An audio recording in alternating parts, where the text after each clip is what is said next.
This is Karen with NewClevelandRadio.net, and it is time for the Intentionality Gurus with Candace Pollock. And we're going to continue a conversation that we've been having for the last couple of weeks. I have to tell you, Candace, that today, that genius attitude that I sort of had last week, it just slipped through the cracks today.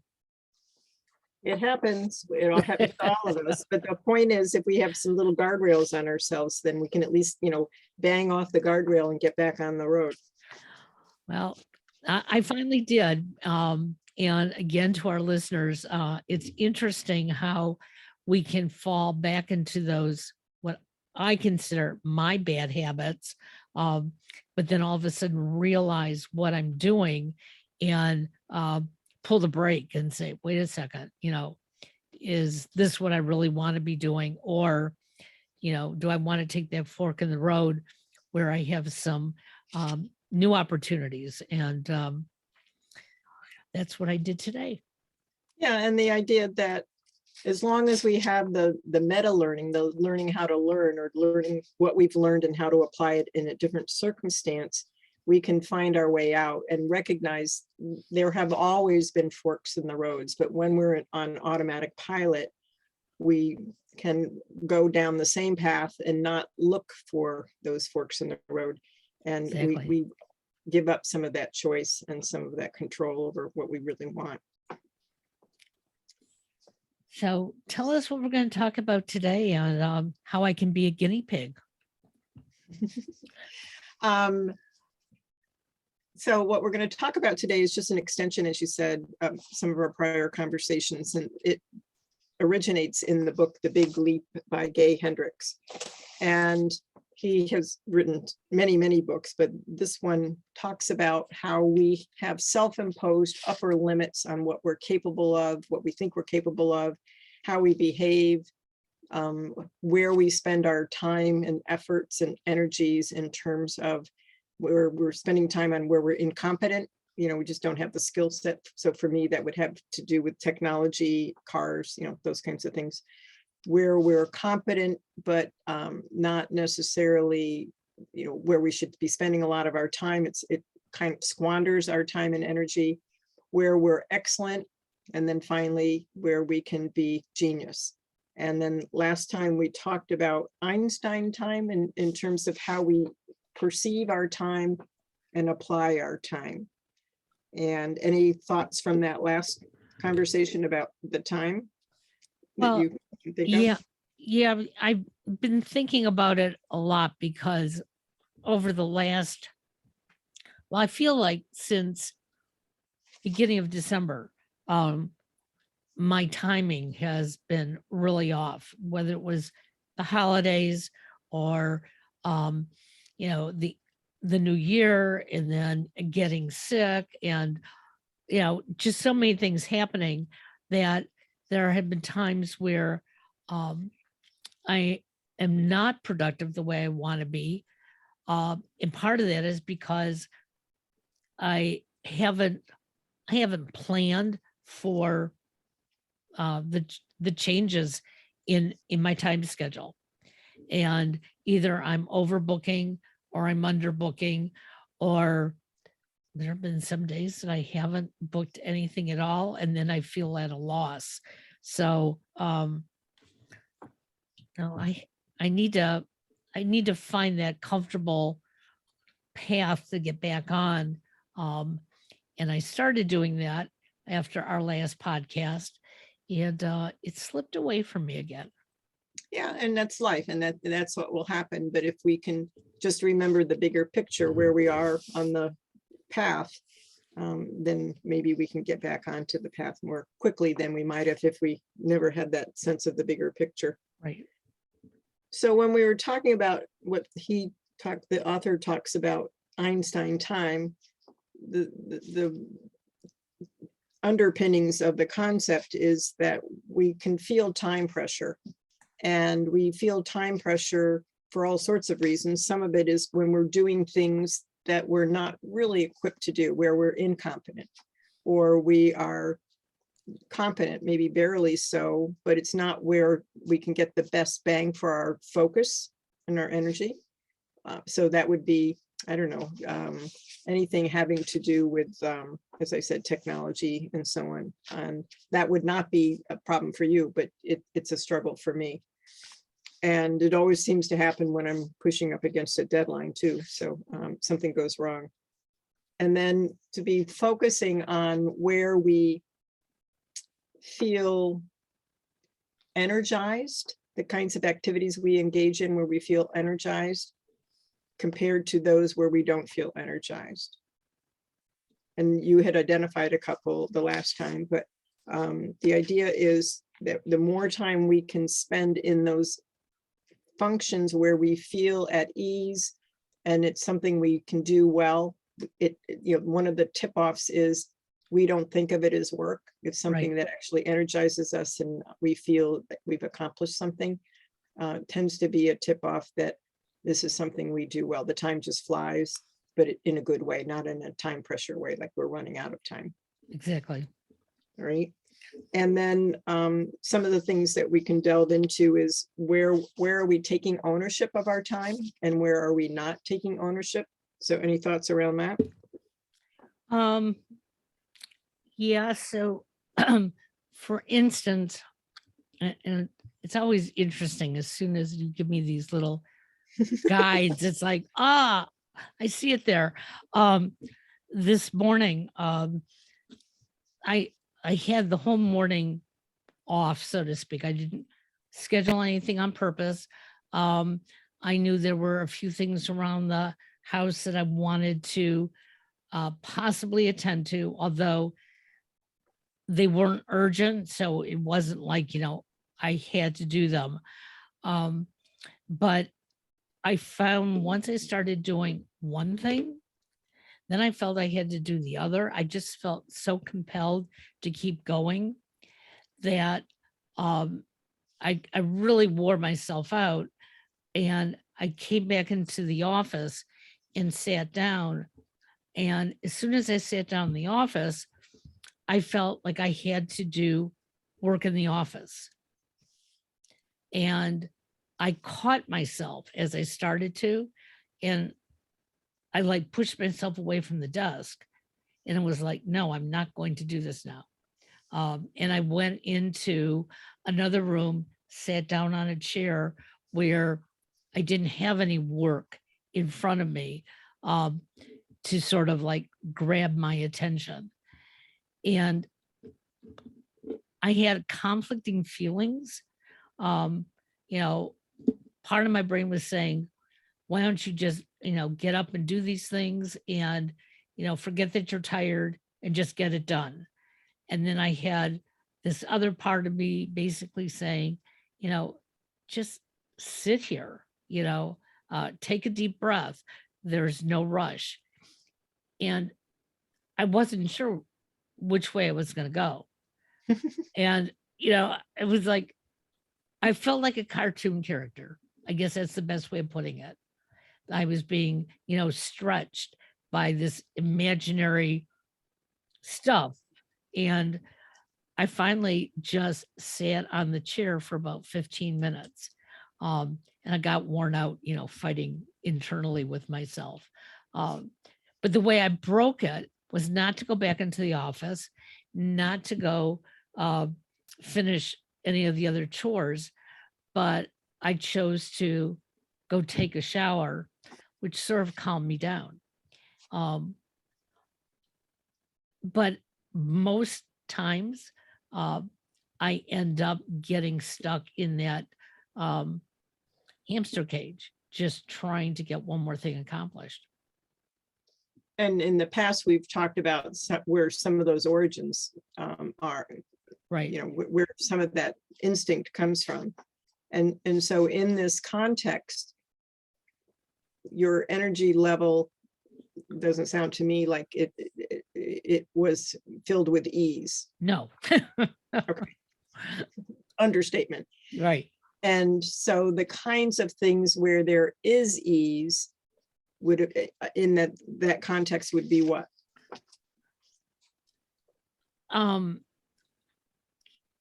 Well, once I went into when I was in the shower, that was an ease. Okay. I could feel myself just relaxing. I don't even think I thought of anything in particular. It was almost like I let my mind just stop thinking about anything in particular. And I just felt the water running on me. Um, I um, I kept re-soaping up my body because it just felt good. Um, and then even when I got out of the shower, it's not like I had any special direction, like, okay, go get dressed right now, go do this right now. Things just flowed for a while. And so the thing that changed in that scenario is what? Um, I think it was once I got into the shower, I just let everything go. Um, it was like maybe I took that fork in the road that said, take this path and um, you don't have to think about anything.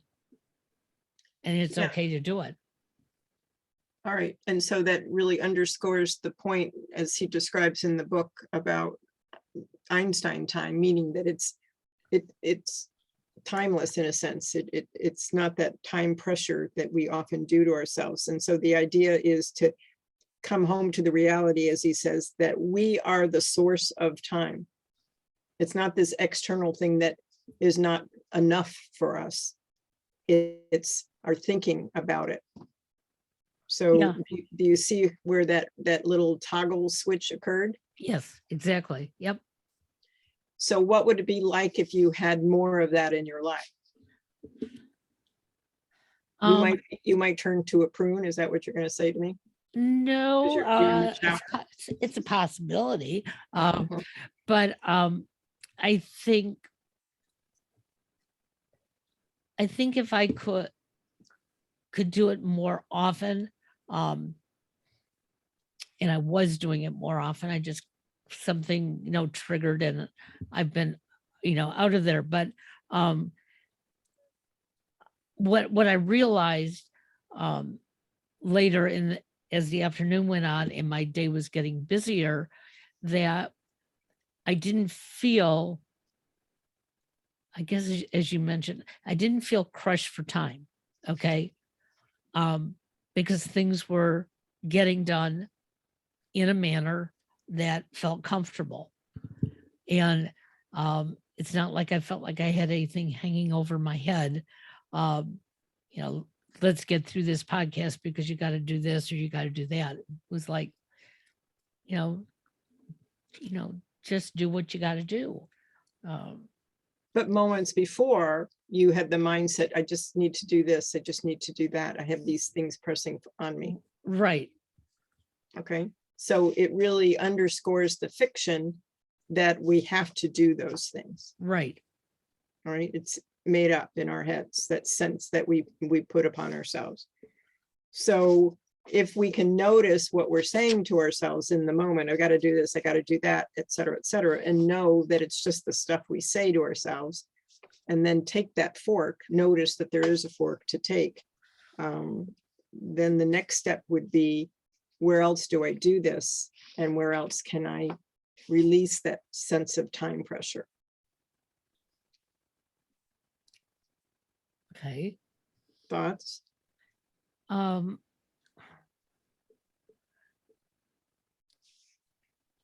I guess in my case, I just have to be kinder to myself. Why would you want to do that? Why not? I haven't done it most of my life. It's about time. But yeah, why start now? Yeah. But I guess what I'm learning and not always putting into practice, and like you said, we're human, but when you see that it is okay not to get everything done,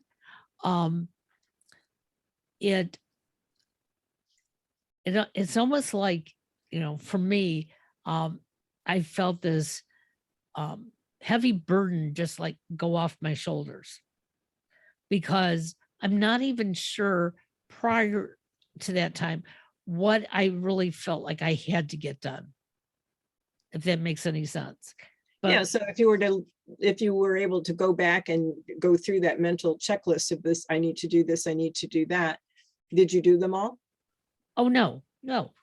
Yeah, And I'm not so even like sure. where's the should in that? So Yeah, I need to do this and that. So that was a fiction. right.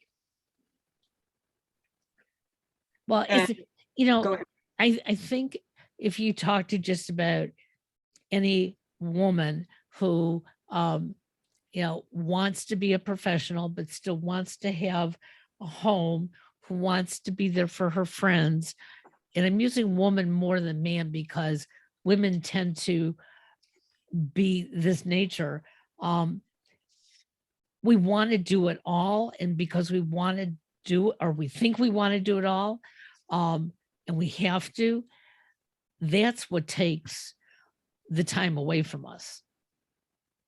And and I'm learning very slowly that I don't have to do it all. Um, you know, I have a dishwasher downstairs full of clean dishes. Um, Maybe yesterday I would have been sitting here doing this podcast thinking, as soon as I get off the podcast, I've got to go downstairs and I have to empty the dishwasher and put the dishes away and then start dinner. And I could make myself internally go crazy. Whereas there's no rule that says that dishwasher has to be unloaded by a certain time. And or eat at a certain time, or that I have to be the one to make dinner. And when I stop and think about those things, then you're right, those are fictional things in my mind. And I have more time than, I think I have. Right. And sometimes it's a moment to moment process we have to go through. Right. Or day to day and so on. And if we can also then keep in mind about, am I in my highest zone or higher zones than the one of incompetence? Maybe it's better to not do it at all or give it to someone else rather than to spend it in. I was doing something about margins in a document on my computer, and I just couldn't get it to work out. And so that was something I so-called wasted a bunch of time on it, because I got caught up in the loop that I thought I had to do it rather than give it to somebody else to do it, who knows how to do it. Could have gotten it done in, less than 30 seconds. So, all right. So then thinking about some of these things in relationship to our relationships, either with significant others or business people and so on, what occurs to you? Well, like I shared with you before we came online, um, I've been doing real well not being an on-demand responder. But today I got caught up in it. I mean, really bad. And that wasted a lot of valuable time. And when I say valuable time, it could have been time where, I was sitting here in my office looking at the blue sky and the sun. I mean, we actually have sun today, and it's exciting for me to see the sunshine. But I missed it for about an hour because I put myself in demand, or I allowed myself to go that way. And I think, that is hurtful to many of us. Yeah, and it robs time that you can be spending in other situations or more beneficial relationships. Right. Including with ourselves. And so how did you catch yourself and notice that? So it took about 30 minutes. And I started finding that I was getting angry. I was starting to get a bad headache. And I just thought to myself, I'm starting to sound really angry.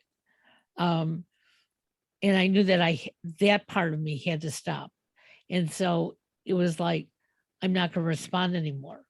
Um, I'll deal with this another time, or maybe it'll just go away.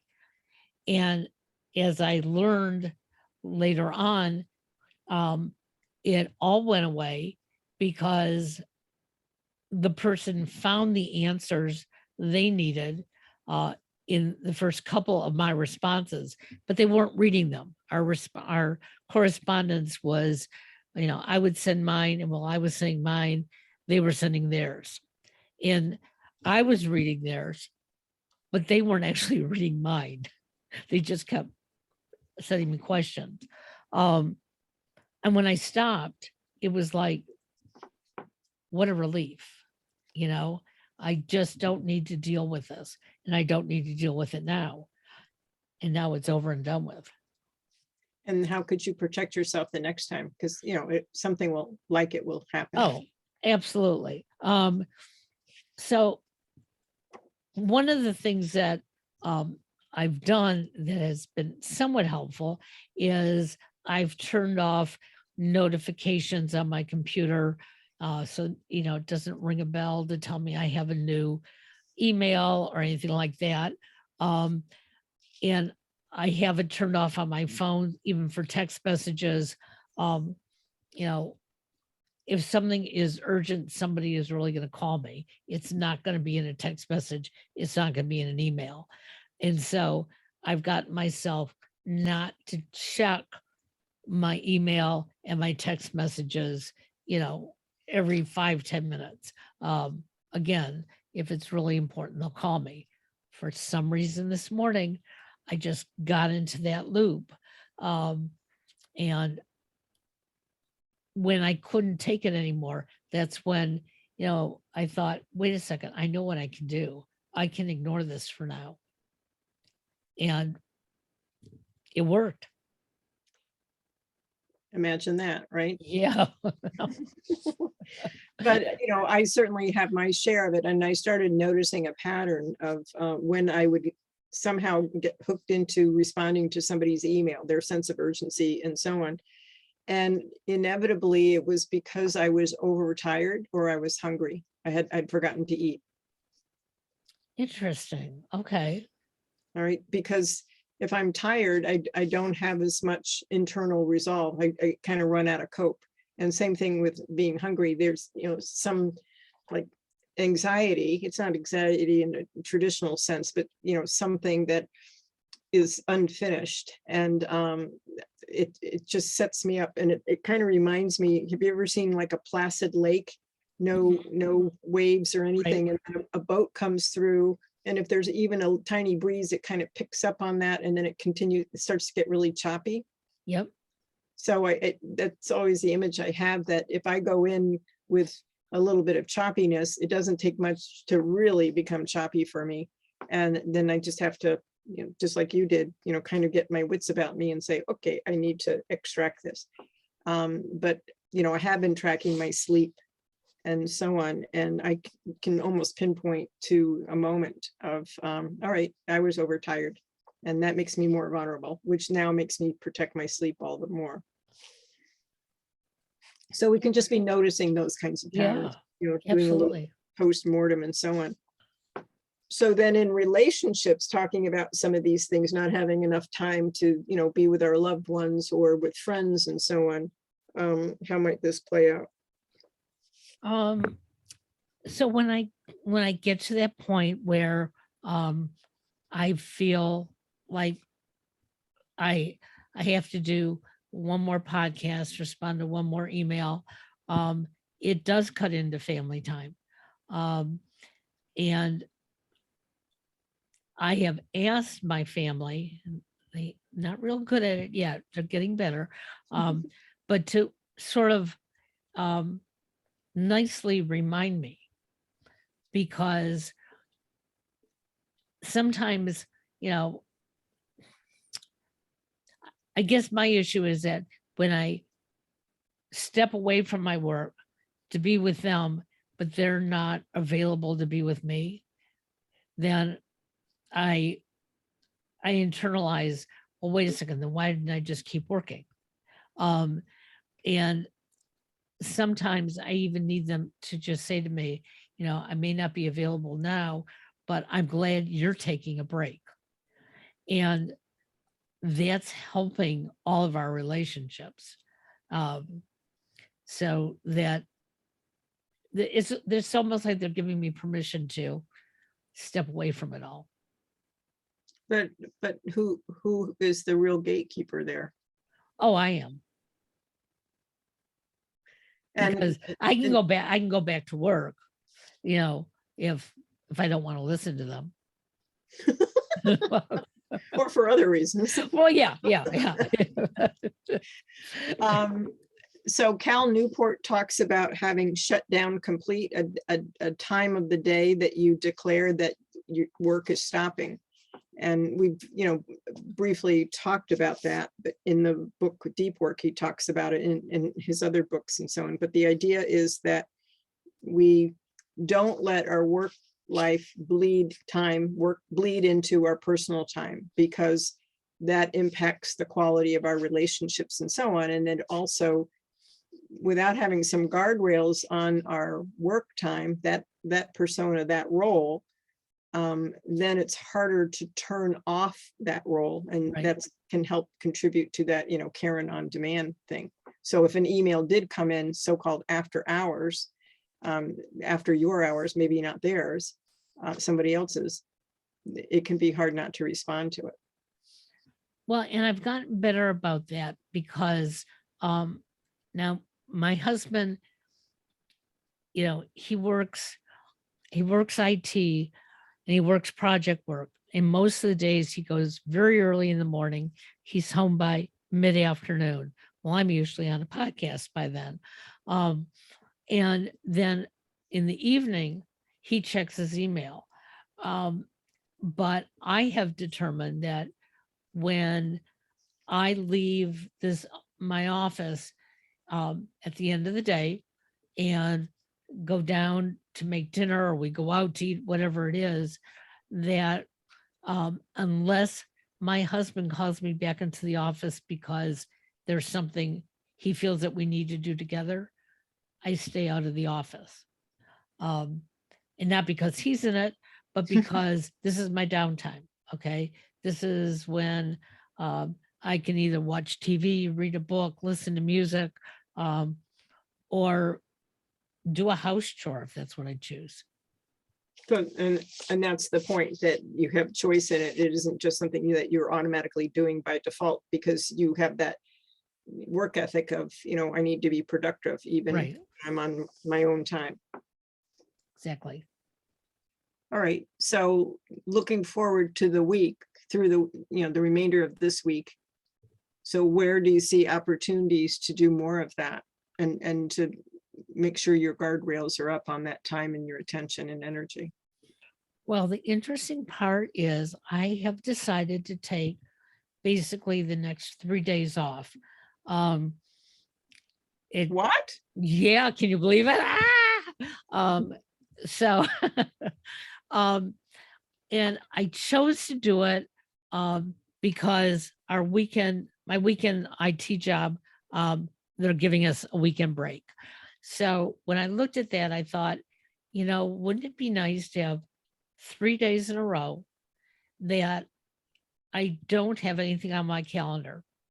And that doesn't mean that I might not, do a few things for the podcast.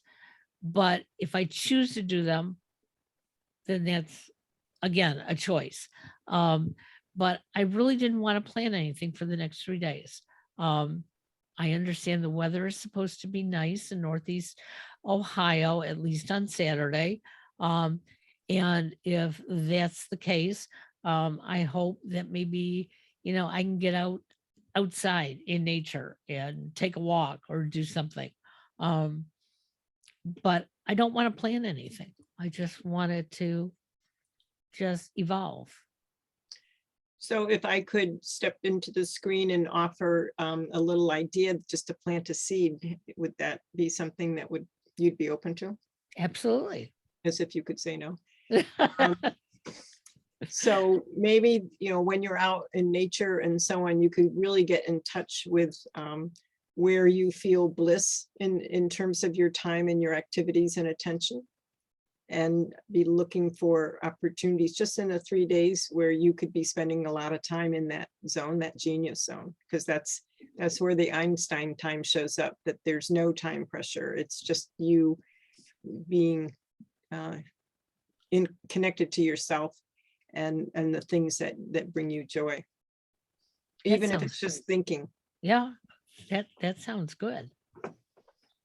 Yeah. So, I mean, it's all between our ears, right? It is, and I will tell you and our listeners, I had a podcast earlier today with a young woman who she talks to her clients about being in the zone of cognitive thinking. And as she was talking to me, I realized that when I put things in perspective, I am much better about my time, my feelings, and how I relate to people.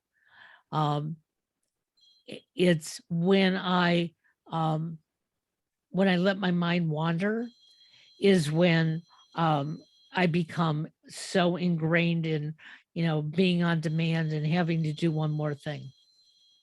Yeah, it's almost as if we have an internal set point where we have to go to those old habits and the shoulds rather than the coulds or would like tos.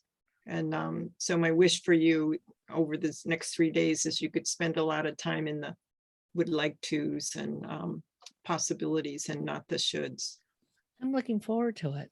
The only thing I have planned, I'm going to go have a pedicure. Oh, lovely, lovely. Yeah. Maybe a little foot massage. Oh, wouldn't that be nice? Exactly. Well, I want to thank everybody for listening to us, and we will be back in a couple of weeks. Okay, Have a great enjoy day. the sunshine. Thank you. You Karen. too. Bye-bye.